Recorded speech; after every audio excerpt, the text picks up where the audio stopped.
What I'm doing is, like, if you think of yourself as a battery, I'm the charge to your battery. So I'm just charging up your own life force energy. Because what happens is that we move through life and have these experiences, and stress and the food that we eat and all these things contribute to blockages in the body. And what Reiki does is it helps release and remove those emotional blockages in the body so that the energy can flow in the direction that it's supposed to. What's the 5 Ps? Do you remember it? Proper preparation prevents poor performance. There you go. It doesn't matter how much money we get. If we don't close, it's no money, right? So no close is no money. I'm everything that I am because of my dad's death. And I wouldn't be as successful without his death. Hello, welcome to The Jason Theory. This is season 3, I believe episode 10, but I mess that up sometimes. And we are here with Maria Macnab, correct? Correct. I've always just called you Miss Maria. And we are going to talk about, we are actually going to solve in the next 45 minutes people's depression and people's happy and anxiety. Like we're going to do that. So if you ever have issues, we were going to solve them in 45 minutes right now. No, tell us first off what you do, what your shtick is. Yeah, so I'm a life coach and a Reiki healer, and I work with women on becoming who they truly are. Okay. Which means a lot of women come to me with a lot of stuff that they need to work through. Okay. And so my work with women is to bring them closer to who they truly are. And that is done through like powerful conversations that we have, reflective conversations, but also with Reiki healing. So I'm a real advocate of all things holistic and looking at the person as a whole and looking at all areas of their life, not just one area. Because typically if one area is off, they're all affected. So for people that don't understand what Reiki is, give us the super abridged version. It is a healing modality that brings the body naturally into balance and harmony. And so it recognizes that everything is energy. Okay. And so I have been attuned to the frequency of Reiki, which is just life force energy. Okay. I channel it in through my hands into the client's body. And I work over the energy channels and systems in the body. So people are mostly familiar with the chakras. Yes. Right? So there's 7 main ones in the body, and I work around them. And so you don't work with those 7 things, you work around them, so it's separate or it's all together. All together. Okay. It's all together. It's all part of the body. Yeah. And what I'm doing is, like, if you think of yourself as a battery, I'm the charge to your battery. So I'm just charging up your own life force energy.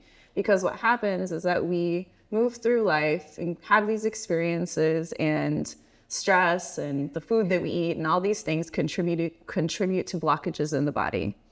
And what Reiki does is it helps release and remove those emotional blockages in the body so that the energy can flow in the direction that it's supposed to. Because when the energy body is open, we have vitality, we're happy, we're open, we're joyful, we're energetic. But when those systems in our body are blocked or imbalanced, then we have symptoms and discomfort in the body, or even disease. So if you go a long time without like clearing your energy in the body, then you're going to create disease. What blocks that flow?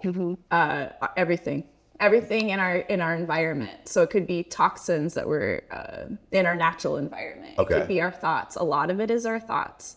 A lot of it of our experiences, any traumas, wounds that we've experienced create the blocks in the body and the food we eat. And do these blocks, then they, like you're saying, these are like basic building blocks, right? If you're not good down below, if the foundation isn't set, everything else is going to be incorrect. And that foundation, you're saying, can be altered by experiences in our lives, foods, whatever it is, toxins in the air. And then how do you go about clearing that? Like, how do we go about clearing toxins in the air? Like when you do your healing, is it something that, okay, this is good for X amount of times, but you're going to have things that come back and you have to constantly upkeep that healing? Absolutely. Healing there's no destination or endpoint to healing. It's a lifestyle, really. It's like, how good do you want to feel on a daily basis? You get to decide. And so if you want to feel like, we're going to be talking about happiness and gratitude and being joyful, well, there's certain things that you need to do in order for that to happen. And part of it is completely related to your body and having a connection to your body. Interesting. So you really can't force yourself or have that mindset to be happy or have gratitude until you actually clean out your body and have the ability to have that feeling. It's not an either or. At the same time. It's a combination of a variety of things that you need to do. So like when I work with clients, for instance, before we even start a coaching conversation, I need to clear their energy and see like what's stagnant in the body, what's showing up, because each chakra will have certain symptoms that are related to what the person may be experiencing. So for instance, a lot of people experience anxiousness and fear. Yeah, use some examples, because a lot of people don't. Yep. Okay, and that everyone has fear and yep. everyone has angst. Typically, that just means your root chakra is blocked. It doesn't mean that if I unblock your root chakra, that you're never going to experience fear or anxiety, but it's going to loosen and start releasing some of that heaviness of those two very low vibration.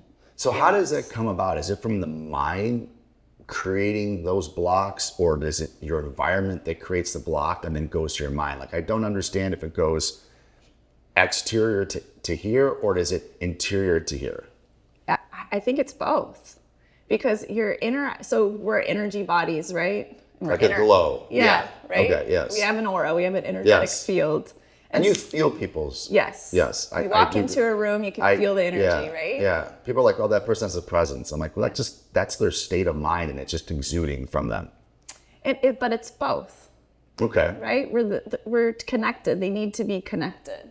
Okay. Our body is the unconscious. Okay. Right? And expand on that. So we have the unconscious mind, the conscious mind, we have the subconscious mind. Okay. So the unconscious is like all the things that are running in our mind that we're not aware of. They're like out of view. They're like our blocks. But the conscious is like our awareness. We're able to see the things clearly. We have a vision. We're leading a purposeful, intentional life because we're conscious about everything we do. Okay.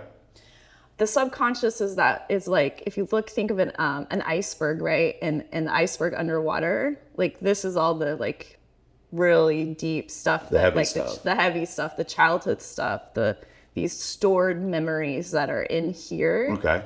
Also, and that's the subconscious underneath the water. Yeah, that's also creating a lot of the disturbances in the body. Okay. And the way that we're interacting in the world. How do we tap into that subconscious? Yeah, meditation.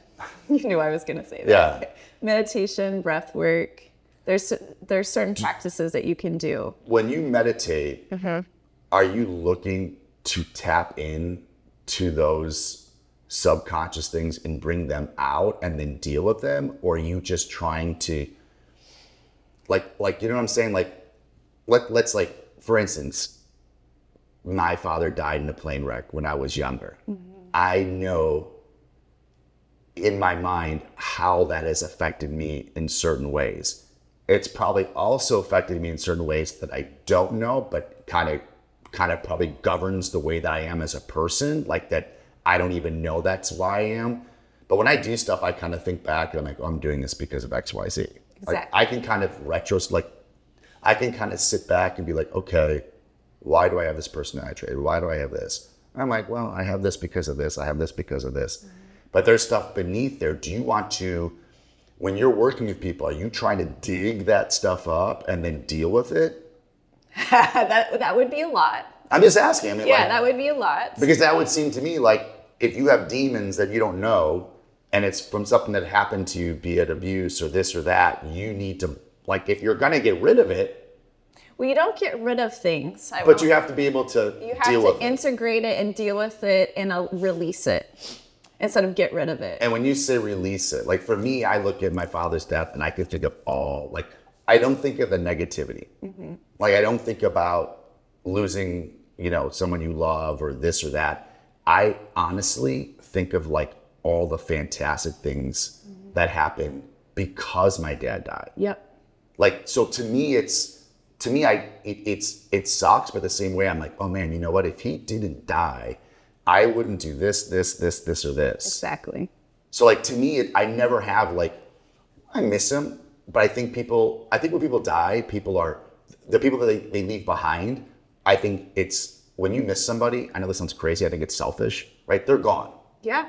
So the loss you have is selfish, right? Because Agreed. They don't give a shit. No. They're somewhere else. Yeah. They're probably more powerful, like Obi-Wan Kenobi. Like they don't, like they're out there. Yeah. And I'm like, okay, if I'm sitting here crying about my dad, this, it's like, am I crying like for him or I'm just crying for myself? I'm crying for myself. I'm like, okay, well, get over that then, because he's gone. And then all this great stuff occurred because of it. Now there could be other great stuff that could occur if he stayed. Yeah. But I still wouldn't have had 4 or 5 crucial lessons that if he died. Like I always say, it was one of my first podcasts, and like there's no way I'm where I'm at without him dying. I'm just not. Yeah.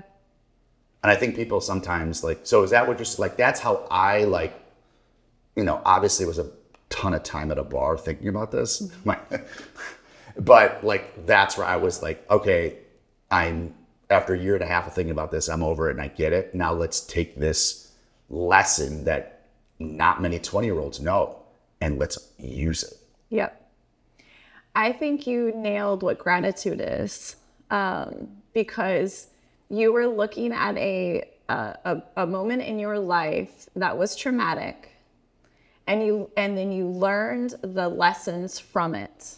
Yeah, it's surreal. You took the experience instead of stayed in the experience. You actually used the experience for creating your life. Yeah, but absolutely. People don't do that. People live in their past. Which is a shame, because it's such an amazing lesson, right? Exactly.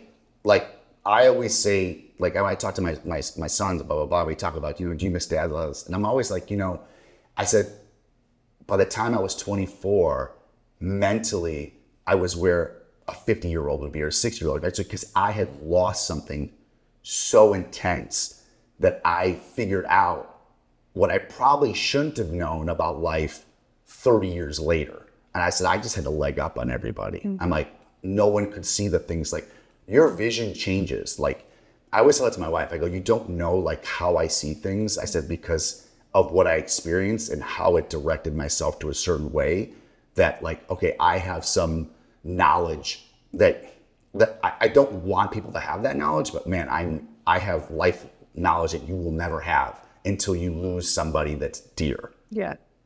And it's pretty powerful, like, because you figure out things that most people don't figure out at that age. Lee had one of Lee's closest friends' father passed away, and he was 14. It's been a year, so 15. And we went to the funeral, and he sat down to me, and he's like, dude, how did you do it? And I said, it doesn't.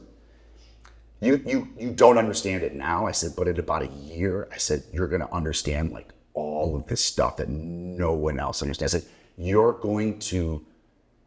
I literally told him, I go, air will taste better. Like everything will be better because you're going to understand like how brief things are and how you really need to, like, I always tell my kids, like when they have a sporting event or something, like I was telling Will, I'm like, oh, you're in 8th grade. And he's like, I'm like, think about that. I go, at the end of this year, you will never play grammar school basketball again.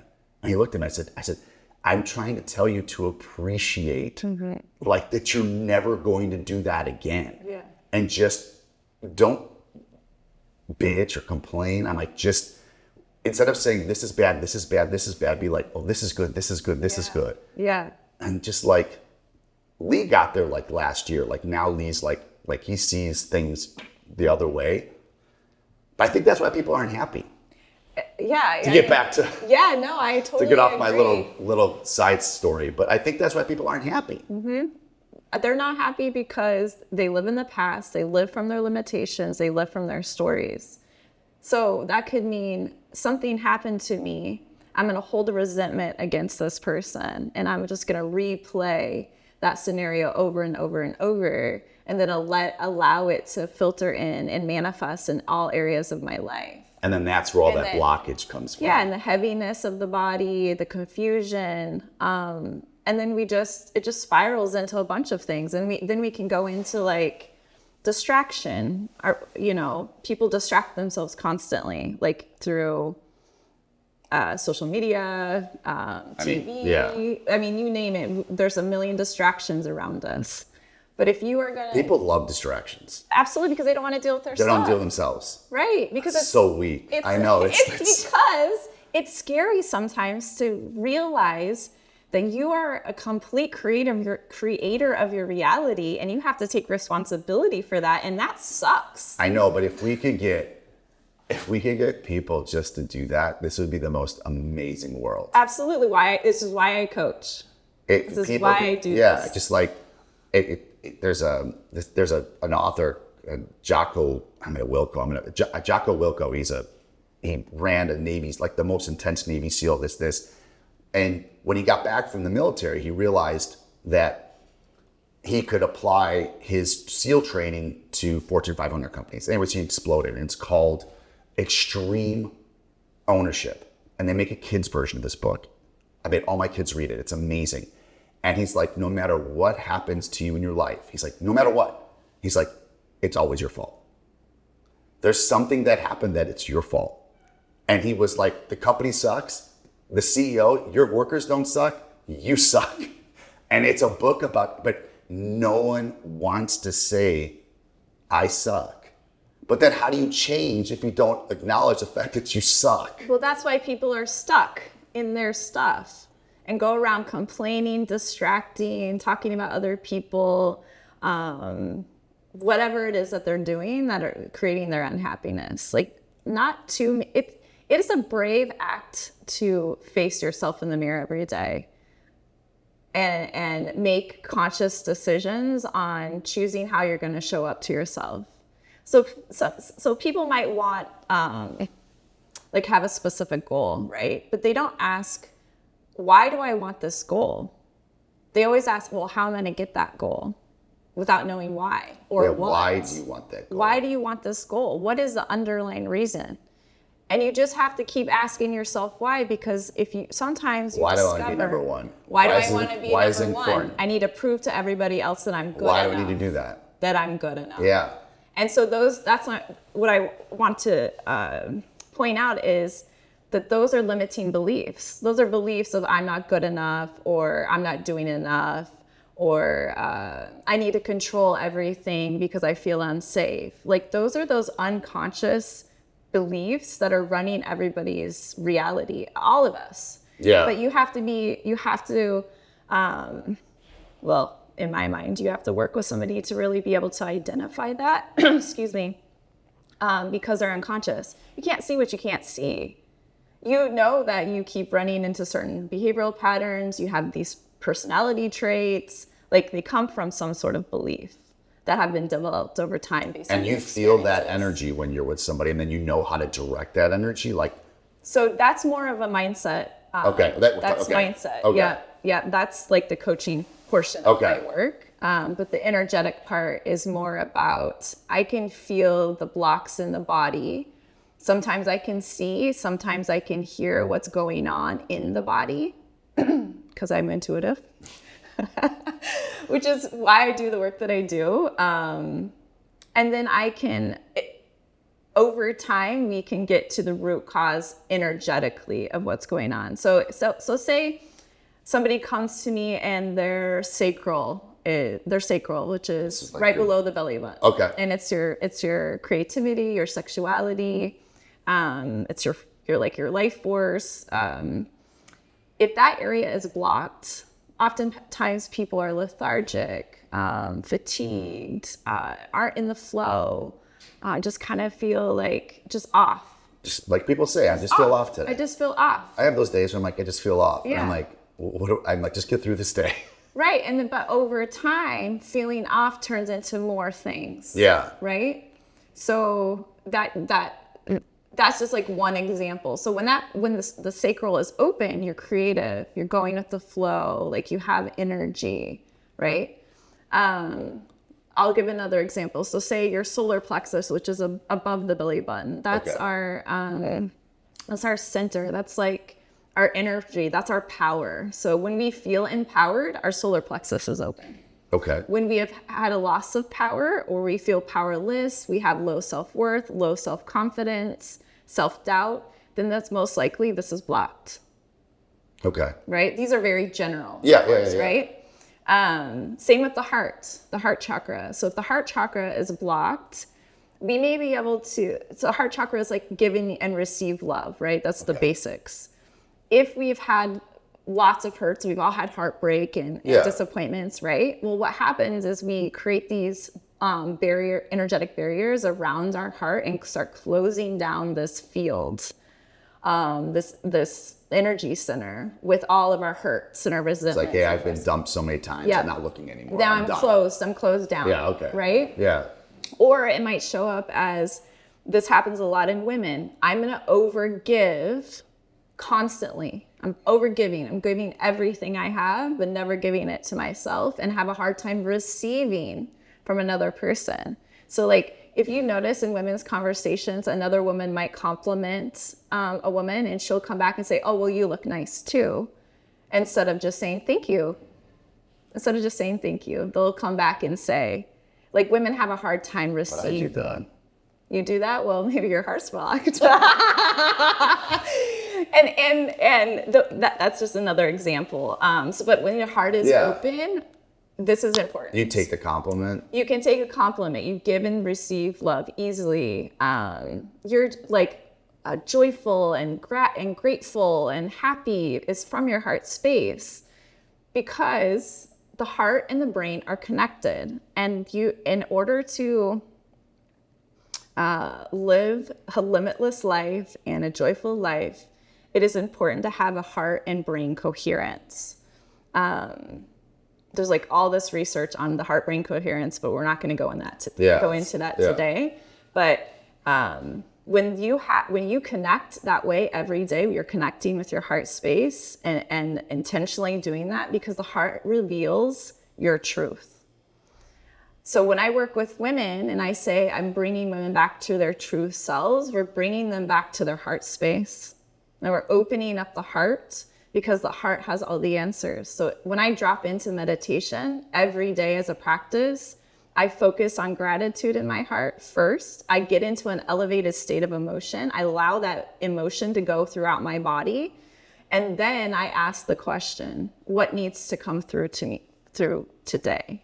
What do I need to know today to have an amazing day, or to get through this project or whatever? And then I will receive messages, because I'm connected to my heart space. I'm connected. This whole part is connected. And then I just lead from that space. So every conversation that I have, I go in with my heart being open. So I'll tap into my heart first. If I'm going to have a difficult conversation, I want to be connected to my heart. So whatever comes out of my heart is the truth. It's authentic. It's calm. It's responsive. It's not reactive. It's not closed down. I'm not coming from a place of defensiveness. Does that make sense? Totally. How do you deal with people when you're talking to them and are coming from that area, and just how do you like what is the first step to get them, like, obviously it's not that type of self-awareness from the start, but at least to start in like loving themselves, or to start like being like, hey, I'm worth this, or I'm worth that, like not to be in that, maybe depressed state is it, but more, I don't think it's depressed. I just think people just sometimes don't like themselves. Yeah, they don't. They talk terrible to themselves. So how do you like, what's the first step to like stop that? Yep. That's a great question, because that is actually the first thing that I address when working with people first. It has to be. First, I have to clear. You can't get to step 2 with without saying, okay, you're worth something. Yep, exactly. One, I have to clear their energy with Reiki before I can do anything. They need to be open to the possibility of something different. And that's what Reiki will do. It will clear your energy, open you up to a new possibility. Then the first thing I do in every coaching session is ground the body. So just a simple, like grounding your feet, sitting up tall, and then we do some breath work. We'll inhale 4, exhale 4, or we'll do alternate nostril breathing, some sort of breath work first to get into the body. And then I direct them through a heart meditation. And I have the client ask, what does your heart need to say today? And we do that every session because people are so disconnected from their body, they don't even know what their heart says. And then eventually, some people are more open than others. Then their heart tells us what's going on and what's heavy. And then we go into the coaching part. Okay. But I can't coach until you're connected to your body and your nervous system is regulated. And the only way to do that is through the breath and through a meditation. So I can get your full presence here, because you coming in with all of this stuff. All these issues. All these, things that you need to get off your plate. Yeah. Yeah. So where does, I'm thinking along as you talk, we've got opening up, finding worth in yourself, and then how do people start getting that confidence? So I didn't finish what I was going to say, because I'm glad you said that. It's about the loving your part. So there is a practice that I teach almost every woman. It kind of just depends, but most women, I teach them a practice called mirror work. Men have the same issues. I know. And and when men want to work with me, I would be happy to work with them. But I work mostly with women. I got it, yeah. If somebody would be open to this, I teach mirror work. It's interesting. Men and women have they have different, you're saying, I get them, and I think all right, here's the men's issues. All right, well, they're a little bit different. Yeah. Well, women talk horribly to themselves. Women talk horribly to each other. Exactly. Men don't do that. I know. But I bet they do talk negatively to themselves. Everyone has confidence issues. I think that's the Pinnacles, being able to get up and say, I love myself. I love what I do. I love my life. I love my family. I couldn't have anything happier. And I think that all comes from what you said before, being grateful and being like, man, you know where I could be? I could be underneath a viaduct. I could have a needle in my arm. I could have parents that didn't love me. I could have this, and this. And I think the ultimate goal is to get to a point where you hop out of bed and you're like, fuck yeah. Yeah. And you know how you get there? Intention. Yeah. Purpose. Yeah. You have to lead a life of intentionality. You have to lead a life of purpose. You have to do what lights you up and excites you. People go to work and they hate their jobs. They come home, they're miserable, but they're not willing to make a choice. You have a choice to create your own reality. But I think you could also have a great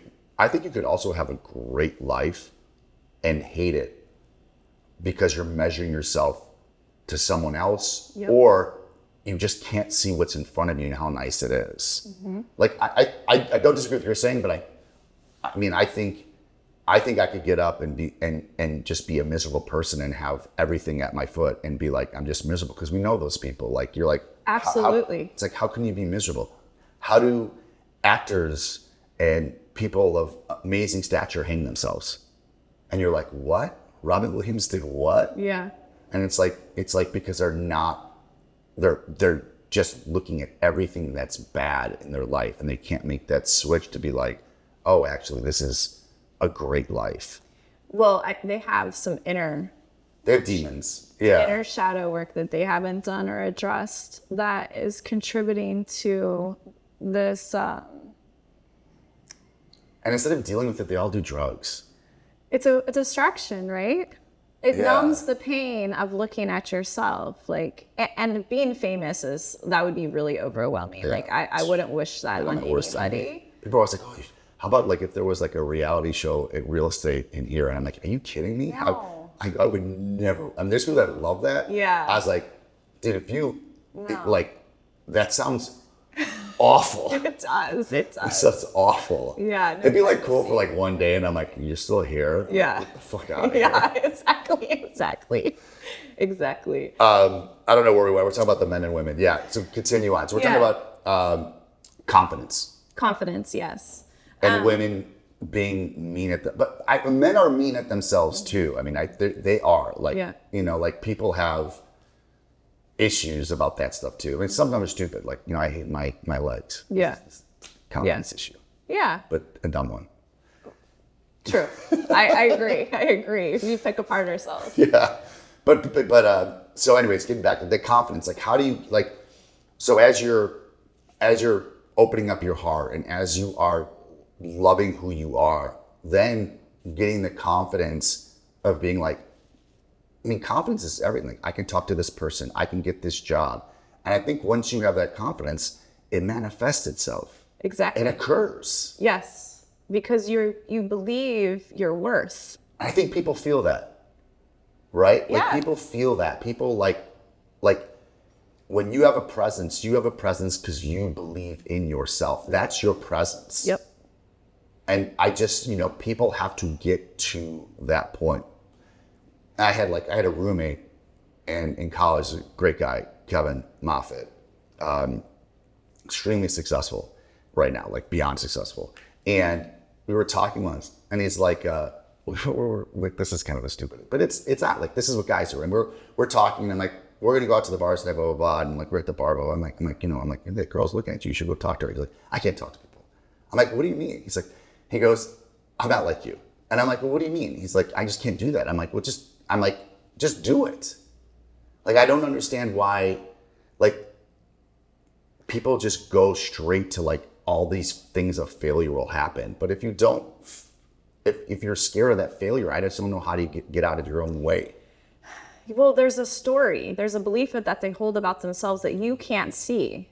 Because yes, on the outside, they're very successful. But on the inside, there is some sort of pain or wound or something that's closed down, some experience that they had that has dictated the reason why they couldn't go and talk to a woman. They might fear rejection.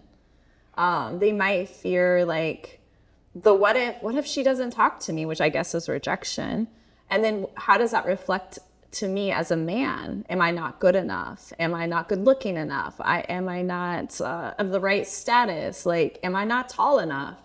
You know, like all of those thoughts, I assume, go through a man's mind. So when you're doing after you do your Reiki, you clear it, and then you guys are talking, are those the things like when you talk to women, like, hey, you know, let's talk about why you can't do this. Is there any thoughts? Is there any memories that you remember that why you can't do that? And then talking through those things and saying, okay, let's flush that. Let's get rid of this and let's start new. Is that what your part of that process? Yes and no. Okay. So yes, on the thinking. So there's always a thinking that ignites the emotion.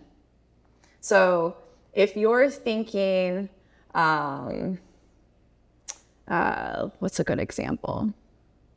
I don't want to talk in public, right? Or I'm scared to talk on stage. Well, there's some sort of belief that you have, like, oh, I'm going to fail. There's some sort of thinking that's taking place that is creating the fear or creating the anxiety. So you have to dissect, okay, well, why do I actually, you have to get back to the thinking, why actually do I feel this way? What am I actually really afraid of? And then you stay with it, like, okay, if this is the worst case scenario that can happen, okay, then what? Okay, and then what? Until that fear becomes less of that emotion. That doesn't even make... Doesn't matter. Right. But you have to go through that process. It's like a speck in my life. Exactly. Interesting. Yeah. So you have to so a lot of people say, like in coaching, people will say specific words. I'm like, okay, well, what does that actually mean to you? What does it mean to be happy? Let's identify what that means in all areas of your life. What does it mean to feel worthy? Like, what does that mean to you? What does that look like? Are there people that are just like, as an example, are there people that are just happy and like, you know, my happiness comes from, this is like I'm going to use a superficial, like reality. Is my happiness having the most money? Like, can you, like, are there people that are like, that's their happy place? I don't think it can be, but like, I'm just wondering like how you take somebody that thinks that this is their happiness, right? And it really isn't. And that's why they're miserable, even though they think they're happy, and redirect it and say, I mean, you almost have to break them down.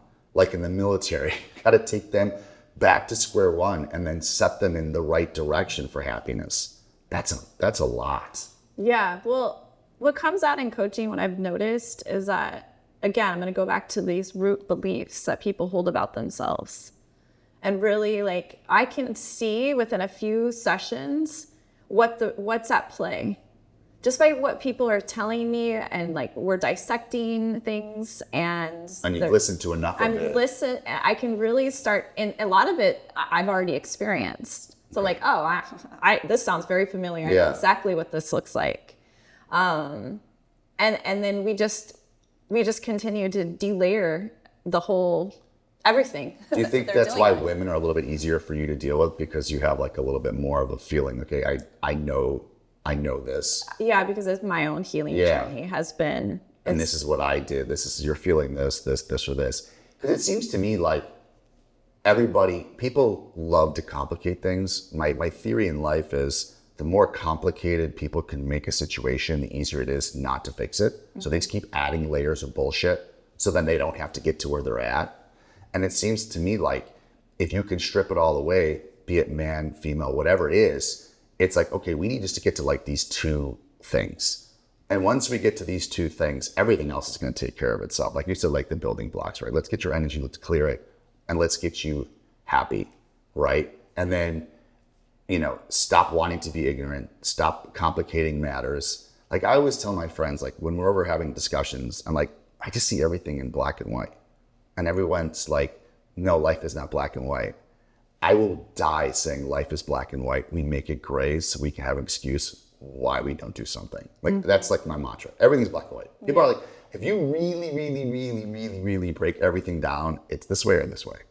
They're like, here, like the blend, and people may fight me on it, but I always just feel like people blend, like people make things hazy, make things complicated because it's really easy. For me, it's easy for me to complicate something so then I don't address it. Yeah. And then I pull myself back and I'm like, no, don't do that. What do you feel? What do you need to do? Because it's not all that. Yeah. And who do you need to become? People never ask the question of like, okay, I want this certain thing, but who do I need to become to do that? What do I need to put in place in my life every day to become that person? How do I take my current reality? This is what we do in coaching. We take the current realities, whatever the person's coming to me with. I ask them, well, how do you want to feel physically, mentally, emotionally, and spiritually? And then from there, and really understanding what that means, then we can go into, why do you want to feel this way and who do you need to become? Because people will set goals, right? Smart goals. I'm totally not in favor of smart goals.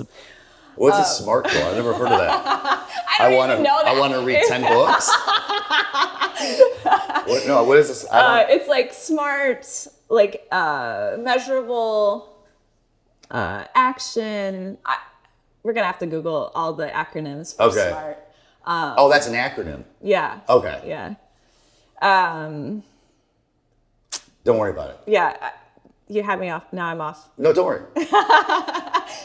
But basically what I'm saying is that you have to identify, like, who do you need to become and why do you want to become that? And then live your life as if it already happened. So people, if you want to become a manifester so hold on. Hold up. So I'm going too fast. No, I'm just bringing it in. If I'm having problems with it, people listening are too. So know who you want to be and live your life like you're that already. Correct. Okay. Yeah. So if you want to be out on that a little bit, but I'll think about that when I'm in the car today. So let's talk about let's take happiness, because happiness is an internal job, right? Okay. Happiness is not on the external. It's from within. Yeah. You wake up happy, Yes. right? Yeah. You're not going to be happy 100% of the time. That's impossible. No, with it's humans, ridiculous. Yeah. Right? That shouldn't even be a goal of yours. Yeah. But if you are mostly in a state of joy, of gratitude, you're happy. Yes. Right? I agree. And you're happy because you are living a life that is in alignment with your true self, your purpose, your intentional life. Oh, I like that. That's a good soundbite. That'll be the intro. No, And I want to say about alignment. You found your path. Yes. This is what you're meant to do. And you're lit up what you know that you are on the right path because everything is in alignment for the most part. Your thoughts, your feelings, your behaviors, and your actions are in alignment with that. So I wasn't in alignment with teaching. I loved to teach. I was really good at it, right? Yeah. But it got to a point where like I wasn't lit up. Yeah. And so that wasn't my true purpose. And so But no matter how much I would love 23-year-olds to 6-year-olds at some point, I would shoot myself. It was, yeah, we don't have to go there. That's a lot. It is. I think that's a 4-year thing. Like, Yeah. That's like saying I'm going to run marathons till I'm 100. Yeah. At some point, your body breaks down. Yeah. Anyways, I get what you're saying. Yeah, so you come out of misalignment. But you can change too, right? That's what I'm saying. You know what I'm saying? But you could be on the right path from 25 to 35. This was my path and I loved it. Yeah. And then when I turned to 35, I kind of changed. This is my path, and now this is my path, and now this is my path. Because you're as you grow wiser, your path probably changes. Absolutely. Yeah, of course. Yeah. You evolve, hopefully. Yeah. Yeah. But people miss the misalignment that's happening. So like they continue down that path, even though their mentality and their body is starting to bend this way. Because we're conditioned, we allow our conditioning to dictate how we show up. Okay. So I got you. If we're conditioned like, oh, you have to work this kind of job to be successful. Well, that's what I've been told my whole life. So I have to do this, even though this is not what my heart wants. And I know it. Like I go to my job and I'm like, this doesn't. Well, how do you deal with, don't forget that, don't stop that thought. Okay. But how do you deal with the fact that you still have to provide? Right? Like you still have to. Yeah, that's a really, really great question. So listen, I would love to open up a small gym and train people. And I would love to be a kid's sports coach. But I have, that's what I want to do. Like my next step is going to be, as soon as everyone's out of the house and I have only James, at that point, I'm going to be like, I told James, I'm just going to coach you. That's awesome. And your teams. That's it. So that's the path I want to go. But at the moment, I'm doing this, which I love to do because I actually really enjoy what I do. But, I know that if someone said, you can live how you live now, doing this or that, I would do that. Mm-hmm. But I know that's not reality, but I'm still happy. And that's a choice you have to make, right? You still have components of that in your life with your kids already. Yeah. So you're already, and I'm coaching people into, like, what I love about my job is coaching people into what they really need for the next phase of their life in their house and like where they build their family. Like that's how I look at it. That's why I love it, because it's very interesting and this, that. The money part is just a byproduct of loving what you do. Yep. So I love that, but I still love what I do. Yeah. And I think that you can have both. Like it doesn't have to be either or. And if like the financial part of it is, choose the part of it that you can do at this time in this moment. Yeah. And find joy in that. And accept that. So like when you coach some people that don't like the job they're in, mm-hmm. and let's say they can't, like there's gonna be people listening here that are doing something that they just don't, not that they don't love, but it's like, hey, this is not like, I always wanted to be a singer, or I wanted to do this, or like, I love to paint, but that's just really not in the cards. There's gotta be a way that you can look at what you're doing and make and pull joy out of it. There has to be. Or I agree. I mean, you can do something afterward too, like a hobby or something, a passion, right? That you're passionate about. I just think that there's always good in everything. There's always, and just focus in. I have at the moment I don't, because I could be more selective. But I had clients I didn't like. Yeah. They're just bad people. Yeah. Like they're mean, they're jerks. This. Like for me to survive with them, I would just pick out traits about them that I liked. Yeah, exactly. And no matter what they said, I would just I like his thoughts on the Cubs. Something like that. So I think there's two parts to this that I'll speak on. One is that if you are in alignment, like say you want to be a singer, in my belief, yes, you may have to do some other stuff in the meantime, but if that is your truest desire and that was what you were meant to do on this earth, in this life, you will find a way to do it. I see what you're saying. And it will happen because I believe that the universe will always back you. Whatever your heart's desire is, and you find that purpose, that thing that lights you up, the universe is always going to make it happen for you, but you have to trust and live in the unknown of not knowing what it's going to look like. Because people want to control every single outcome. So I want to be a singer, but I'm going to control everything around me instead of allowing the process to happen in divine timing. I wanted to start a business a long time ago. I didn't know what it was going to look like. I had to go through certain steps to get to what I'm doing right now, where I'm in full alignment with my work.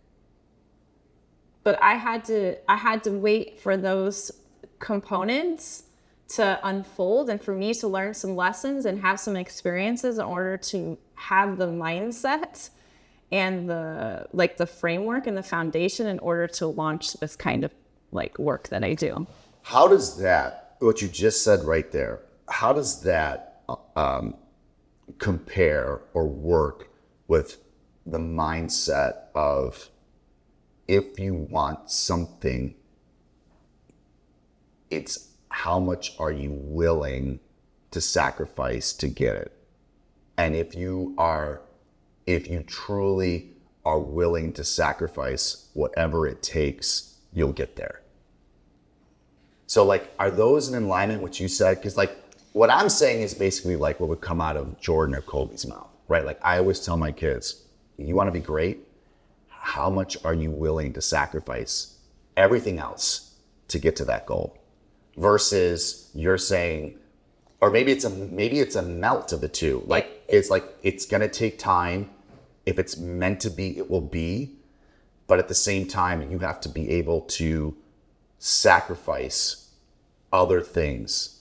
Sacrifice yes, when 100%. When my kids say I want to do X, Y, I will tell you, yesterday Wednesday we were supposed to do plyometrics with Will. So I take James downstairs. I have little hops. I have these little things, and we're working on his speed. And Thursday, he said to me, I would have scored that run if I was a little faster. He said that Thursday.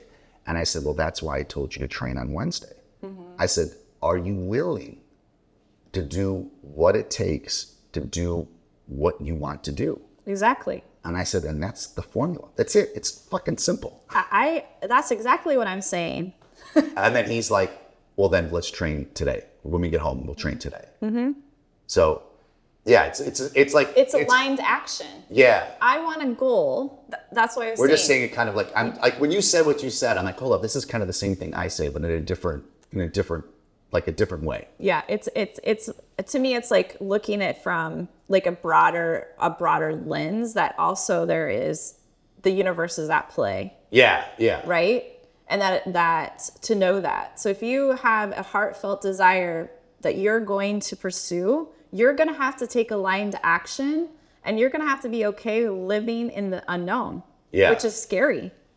I don't know sometimes, am I going to make it this month? I don't know. I might not know but I have to trust that because I'm in alignment and because I'm taking action every day and I'm doing everything necessary and delaying gratification, and making conscious choices every day, that I'm going to be successful. I have no doubt in my mind that I'm going to be But you also have to have that confidence, right? Of course, and which comes back to the mindset. The mindset and the to energy. everything else. Yeah. It's weird. Like, I just like, like when I, cause I've been in sales, I've never gotten a paycheck in my life, like from college to now. So, 25, 26 years, I never worked for anybody. So like when I was a trader, this and that, like you do work for somebody, but you really don't. Yeah. Right. It's you. And I always, was always not switching jobs, but like, okay, this is this. I never had a problem just being like, I'm going to do it. Like, like when Sophia was like, hey, my partner's leaving, do you want to do this? I was just like, okay.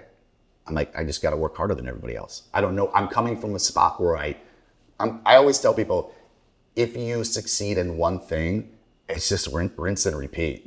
Like, just remember how you did it before and just change the widgets to another type of widget and just do the same thing. Yeah. It's interesting that you have to have that thought process, plus you have to have the work ethic, and then talking to people in commission jobs, like everyone's like, oh, Jason, you're this, or you're successful, or you're this. I'm like, dude, I work my tail off. I'm like, it just doesn't like happen. And everyone's like, people like, what you're coaching is a little bit different because you really need to pull into yourself, and people don't want to do that. Yeah. But it's interesting when I go to coaching for sales, like I'll be asked, like somebody will be like, hey, we're doing this coaching thing. Can you come and kind of show some camaraderie? But I'm like, yeah, no worries. So I go. It kind of like also resets my goals. Like I don't mind people telling me what I need to do all the time. It kind of just re-energizes you. Yeah, I do this. Yeah. Get back to your roots.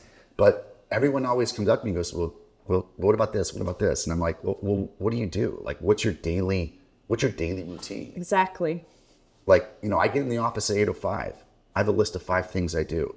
I do the same 5 things every day. I write them down. I have them on my desk, 5 things I do every morning. On top of that, I write it down in my planner like a psychopath every day. And then I scratch them out even though I know I'm going to do it, I scratch them out as I do them. I'm like, do you do anything like that? They're like, no. I'm like, what do you expect?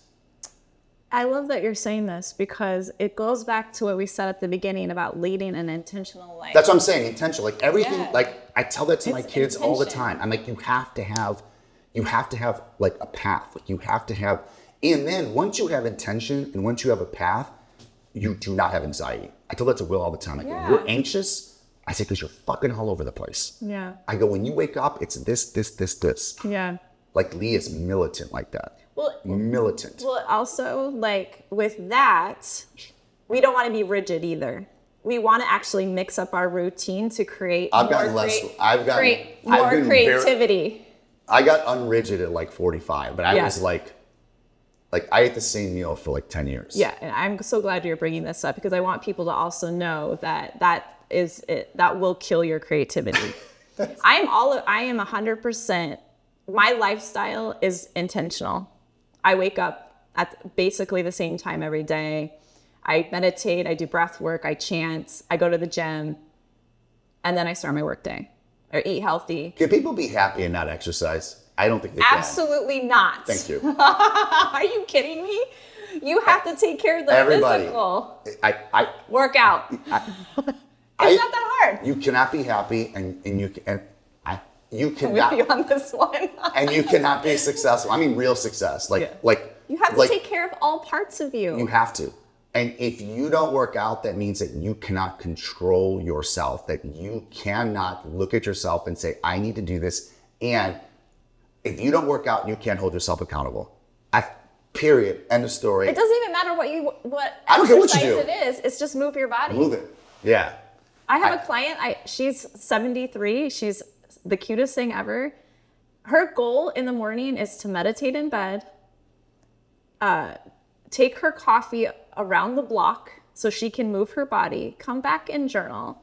And then she gets to decide whatever she wants throughout the day, but as long as it has to do with some movement. She can't be staying in her house. I just can't.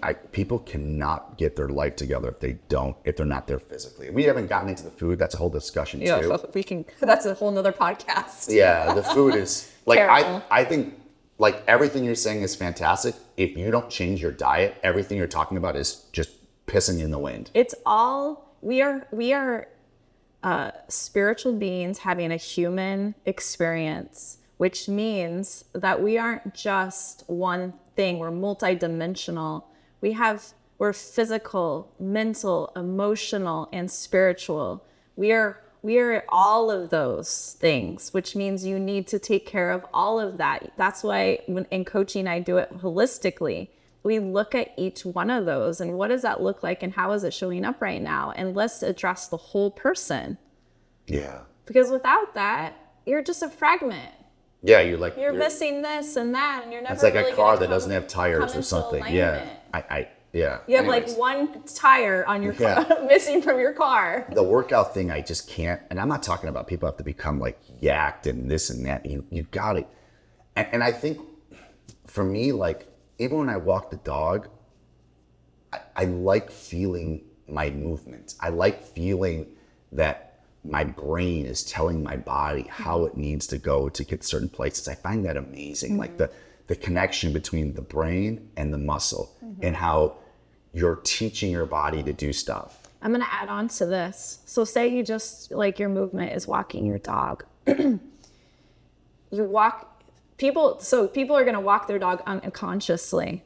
So they're in their head, they're reviewing all of the things that they need to do. They're talking dirty to themselves negatively. Yeah. And they're doing it unconsciously. They're just story after story instead of walking the dog with presence and being conscious. It's really funny you say that. So I was walking the dog with Will when Nikki was away. And we're walking the dog and he just pulled out his phone, blah, blah, blah. I'm like, put your phone away. And he's like, why? I'm like, fuck, bro, just look around. Mm-hmm. I'm like, for me, I look at architecture. Mm-hmm. I look at small bricks. Mm-hmm. I look at like how people do their windows. Then I look at the trees. And then I look at like how squirrels are playing. Like, I don't think about anything other than what is around me. Mm-hmm. Like, I think a terrible thing is when kids get into cars, I don't let them pull their phones out. Thank God. And they're like, well, what should we do? I'm like, just fucking look. Talk. Forget even talk, but like there's so much life that's occurring that you can just look. Look at that person. How do they walk? Why do they walk like that? Yeah. Look at this store. What do they sell there? Yeah. I just sit there and my philosophy teacher, I have a minor in philosophy. He was the best thing he ever said to me. He goes, sometimes you just need to mental masturbate. And you just sit there and you just let your mind go and you just look at stupid things and you just, why is that tree red? Like, look at this tree. Is that tree dying? Look how big that tree. Like when I walk Kobe, other than I'm in the city, so I figure what the hell's around me, because sometimes it gets a little hairy. Yeah. But I kind of like, if kids are playing, I just like watch them play soccer. Yeah. Like, look at that. Isn't that fun? They're having a good time. Yeah. Like people at the gym talking to people on their phone. The fuck are you doing? You can't spend 30 minutes without being on the phone? I know. Turn some music on, get lost in a voice. Yeah. And feel your body. Yeah, I agree. I'm with you on all of that. It's living a conscious life, but people are not. They're living in the unconscious. They're just not aware. They're not staying present. They're waking up. They're rushing. They're like stress, and all those stress hormones are being released day after day after day, which is creating more blocks in the body. And just people are just, they're not creating their life. They're just living. They're living, they're not creating.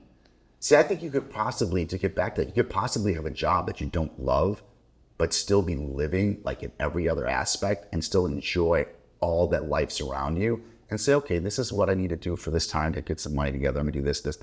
But man, when I'm on the bus going to work, I just love looking at these, like you said, the old lady that walks. I watch this old lady that walks every day. Like, when I'm walking the dog, I'm like, I just kind of look at everyone that walks. I remember that person from last week. They're walking here. They do this. They like.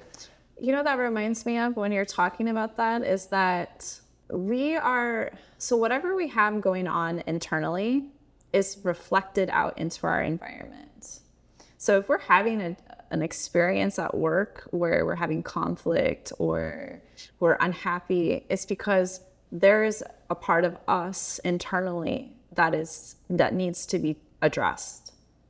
Because if you showed up at your job present, joyful, in tune, relaxed, calm, not rushing in, you would show up different. And people have to respond to you differently because that's the energy that you demand.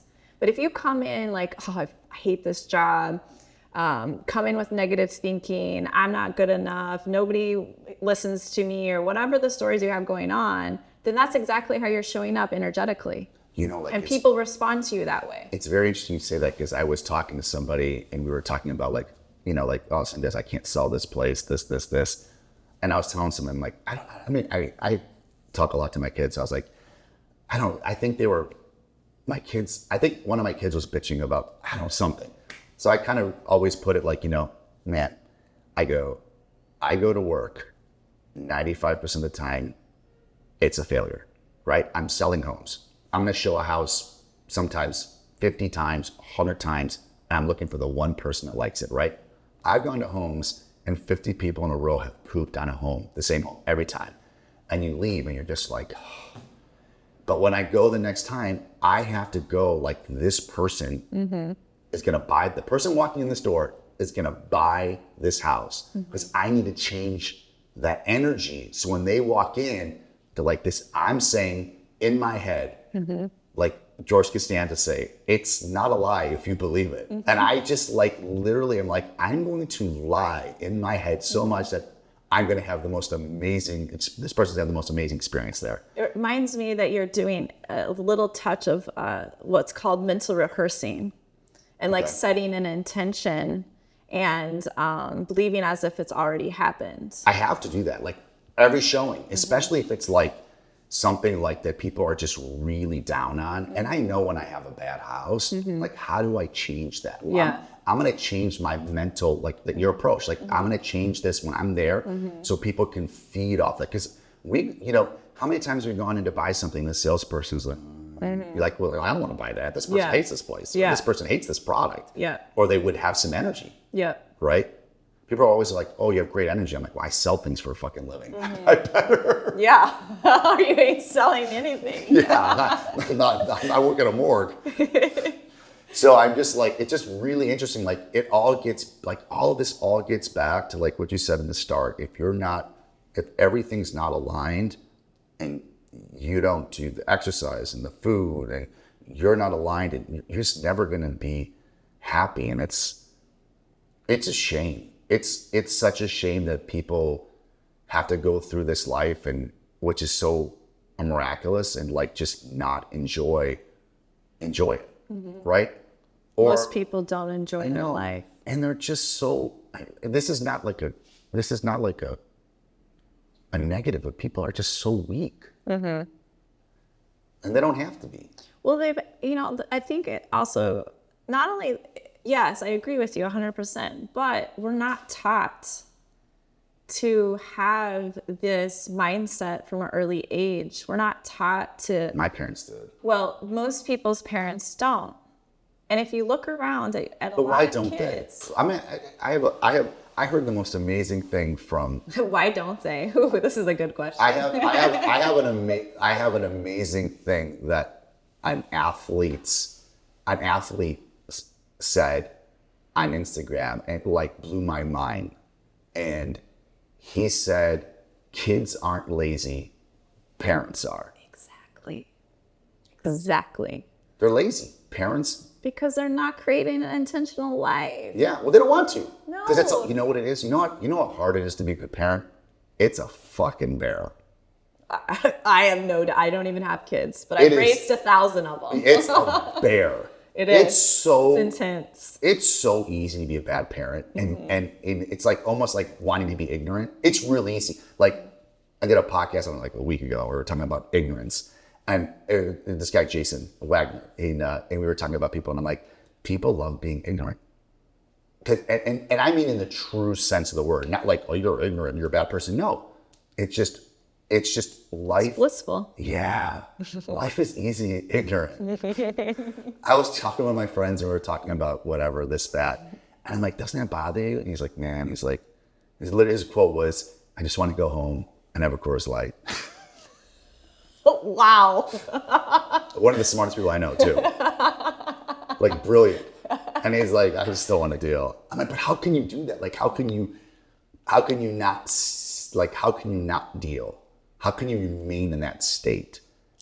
It's exhausting to maintain that state of disconnection. Yeah. But it seems like everyone does it. So is it exhausting? Yes, because everybody's always saying, I'm exhausted, I'm tired, I'm stressed, I'm overwhelmed, I'm anxious, I'm fearful, I can't sleep, I've got gut problems. Like, I mean. But being non-ignorant is exhausting too. But isn't that part of ignorance? Being non-ignorant? I'm saying like. Oh, say that again. I said being educated, being informed is extremely exhausting. Like what I'm saying is it would be easy for me to keep my kids ignorant. It's easy to keep them uninformed or just to be like, hey, just. It's hard to be like, it does take more effort. Yeah, it tough. Takes more effort, yes, but the end result of it is an easy happiness. Life. Yeah, it's easier. It's ease, it's flow, it's abundance. Yeah, but the parents don't receive that benefit. That's only for the kid. Mm-hmm. That's why the parents don't do it. Mm-hmm. Right? A parent's not going to be like, hey, let's talk. Like they just don't. Parents don't want to tell their kids, hey, you're not really good at math. Let's sit down and let's work on this. Mm-hmm. And this is what you need to do. And not only this is what you need to do, you're 11 years old, you're 8 years old. I'm going to have to check up on you. Mm-hmm. Because you're 8. Yeah. And I'm going to have to teach you how to talk to yourself so that you believe that you can actually do this on your own. But if a parent can't do that for themselves, they're not going to be able to do it for their kids. That's why I stopped working with families, is because families want me to fix their kids. No, you have to fix the parent. You have to work on yourself, because when you work on yourself, then your child is going to respond. Period. Yeah. I mean, obviously there's the extreme cases, but there's always extremes. For the majority, if you as a parent work on yourself, then your child is going to have a direct impact. And I can say that as an adult, because when I started working on myself and doing all my energy work, coaches, therapy, all the things, I showed up to my family differently, which allowed me to have a deeper relationship with my mom and my sister and my grandmother, because I started doing energy work, and then all of a sudden they started being open to energy work. Yeah. So it's like we affect our bloodlines. So whoever decides in the family to break the cycle of whatever it is that you need to break, I happen to be the one, then that trickles down into your family. I agree. If you think your kids don't act properly, you don't like your kids, that's a direct reflection of you. 100%. And then you need to turn around. Like I specifically, which I won't get into because they're long stories, but I can specifically know 3 instances over the last 15 years where I look back and I'm like, man, I did this, I said this, and this is the reaction I got. And that was the worst thing to say. Mm-hmm. And when that arised again, I was like, I'm not going that way. Mm-hmm. I'm going at you, right? I'm not saying your failure is because of this excuse. If you're failing, it's going to be tough in my house, but I'm going to be like, this is why you're failing. Mm-hmm. It's you. Mm-hmm. You're in control of that. Mm-hmm.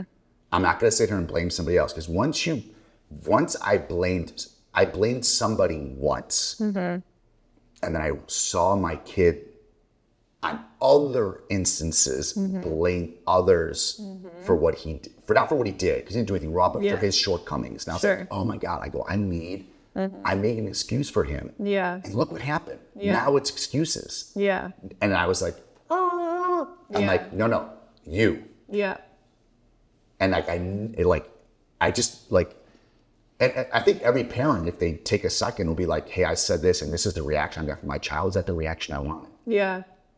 We have to pull back and be like, hey. And repair it. Yeah. With your child. Oh, I did. I said to him, I said, I said, this is what I said when you were in 5th grade. And because I said that, you said other things that were not the right thing to say, not swear words or anything, but attitude, right? Like basically told accountability issues, right? Like parents don't want to hold their kids accountable, right? So parents will be like, oh, it's because this person doesn't like you or this person or this person.